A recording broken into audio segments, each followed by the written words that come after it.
I just want to say a word about Kamala Harris, the vice president, because she really put herself out there over the past few months at great risk and peril to herself and her family. She was thrown into the deep end of the pool politically and hit all her marks and then some, and showed up for America. This really was an historic, flawlessly run campaign. Was it? Amazing. Amazing. Well, the fine folks over at MSNBC were in utter disbelief that the Democratic candidate, Kamala Harris, lost the presidential election last night because, according to them, her campaign was flawless. Of course, the campaign was flawless. They just only lost the election. It was only billed as the biggest election ever, and they lost. And, of course, it was a flawless campaign. It's Ana Kasparian, of course, and Cenk Uygur of the Young Turks. They're about to go in. You know you're in a bad place when Ana Kasparian and Cenk Uygur can go in on you with the moral high ground. They have the political moral high ground on MSNBC and Joy Reid. Maybe Elon Musk should buy the channel. Let's get back into this react. Now, here's when propaganda goes wrong. Now, here is Joy Reid making the case. She's making the case. She's gonna bolster the argument that Kamala Harris had a perfect campaign. Let's watch.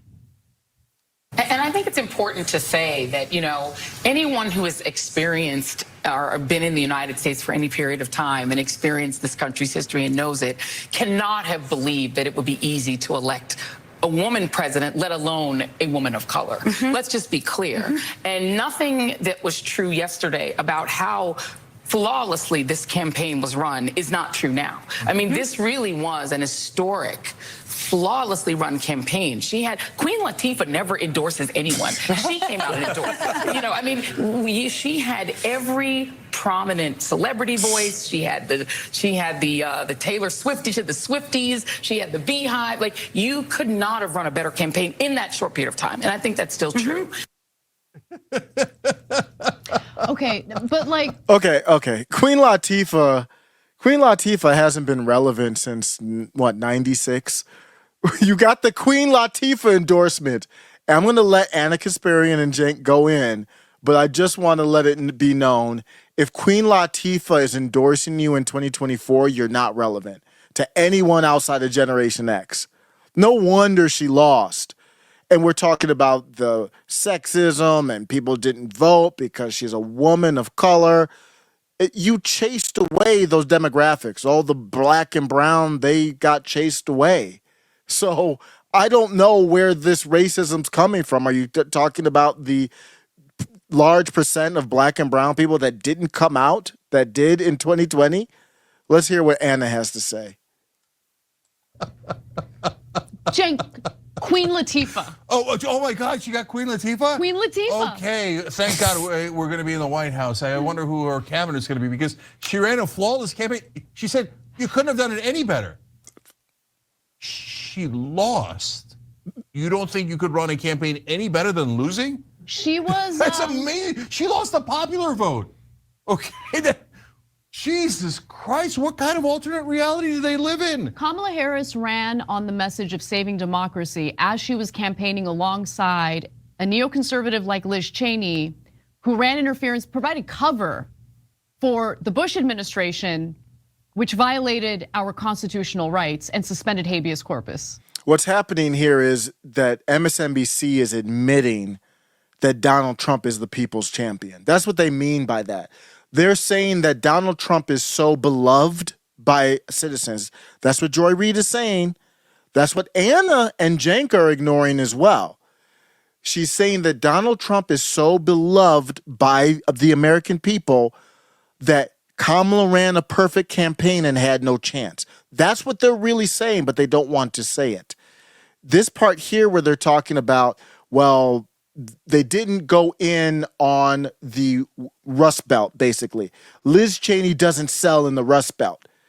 So what happened is Kamala Harris wasn't able to reach certain people. She wanted to reach those older people that don't look at Donald Trump as the people's champ, that might be Republican, but they want a good Republican. That's what Liz Cheney was there for, but didn't get any of the Generation X, millennial workers, and definitely didn't get the young vote. Let's go back and hear what the young Turks have to say about this.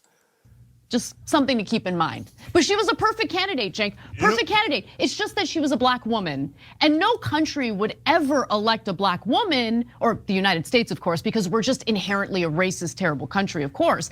And we would never elect someone named Barack Hussein Obama, who's also black, except we did twice.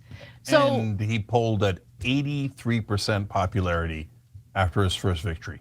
So this apparently in this country that is so racist that they would never elect a black woman had a black president at 83% approval. exactly. Okay, but no, it's not the fault of your beloved Democratic politicians. Never that. Guys, I just, look, this is something that I like to do time to time, just to make sure that I'm not going crazy. Because if you look at Obama's campaign speeches, you can juxtapose campaign Obama to President Obama, because when he was in campaign mode, he got it. Like Obama was one of the best. I voted for Obama twice. I was excited to vote for Obama in 2008. Needless to say, I'm in a much different place now, but he was one hell of a politician. If you want to support the channel, all you have to do right now, comment, let me know what you think. Am I out of line here? Should basically Elon buy MSNBC? I know it's not for sale, but let's just hypothetically buy the whole organization out, the whole TV side, and just fire them all. Let me know in the comments. Understood what kind of messaging resonated with Americans, okay? He ran, I would argue, I wouldn't say flawless, nothing is flawless, right? But as close to flawless of a campaign, especially in 2008, as you could possibly run. And it's because he had a message that resonated with the frustrations of the American people, right? The economic instability, we were in the financial collapse of 2008 at the time, the frustration over the wars abroad. I mean, campaign Obama was incredible. He was also good on race too. So incredible that it didn't matter what his name was, it didn't matter what his skin color was. What mattered was until he won, and then he bailed out the big banks, was terrible on race, and was just a horrific president.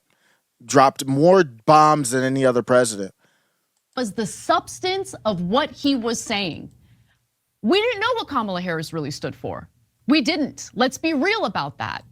And so that was a problem. To say that she ran a perfect campaign and then point to Queen Latifah endorsing her as evidence of a flawless campaign is delusional. No, I'm never gonna forget that line. I'm not, yeah, the Queen Latifah one's hard to get past, but Kamala Harris, the campaign spent over $1 billion in 3 months. Over $1 billion in 3 months. That's a piece that Ana and Cenk should go in on. The left needs to get better on fiscal responsibility. The campaign for Kamala Harris spent over $1 billion in 3 months. Do you think they got the right bang for their buck? They're still begging for money right now. Trump offered to pay off some of their debt. This is pure insanity. That for Joy Reid to be calling this a flawlessly ran campaign.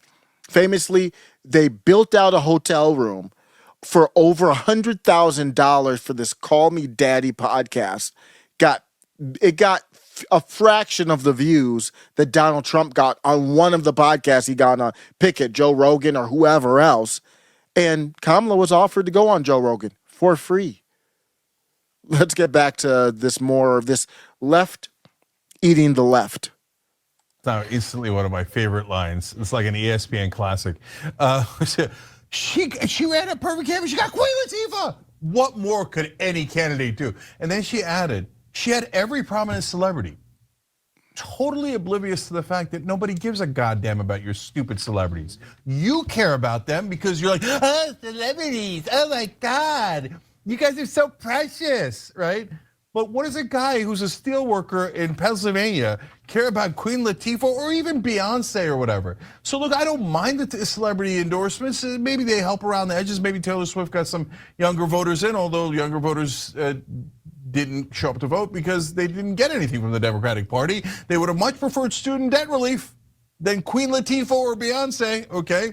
But and it's not to say that there aren't some racists that voted against her because she's black, and there is some misogynists and sexists who voted against her because she's a woman. Of course there are, right? But was that the driving force in this election? No, the fact that they didn't deliver, and that they thought just getting a bunch of celebrities around themselves and having corporate CEOs sign a letter saying she's great, and getting Dick Cheney and Liz Cheney to say how wonderful they were, and raising $1 billion meant that you ran a perfect campaign. Those are not the ends; those are the means. And then what you're seeing here is the end of the Democrat Party. If they can't figure this out, if they're still talking about Queen Latifah in 2024, if they're okay with spending $1 billion and just burning it basically and doing nothing with it, you're watching the end of the party as we know it. The Young Turks, they sound like a right-wing podcast now. That's where we are, and they're the more based ones. So let me know. This is after show carnage. You can click the next video right now. You'll see the next video right there, right below, before we say bye.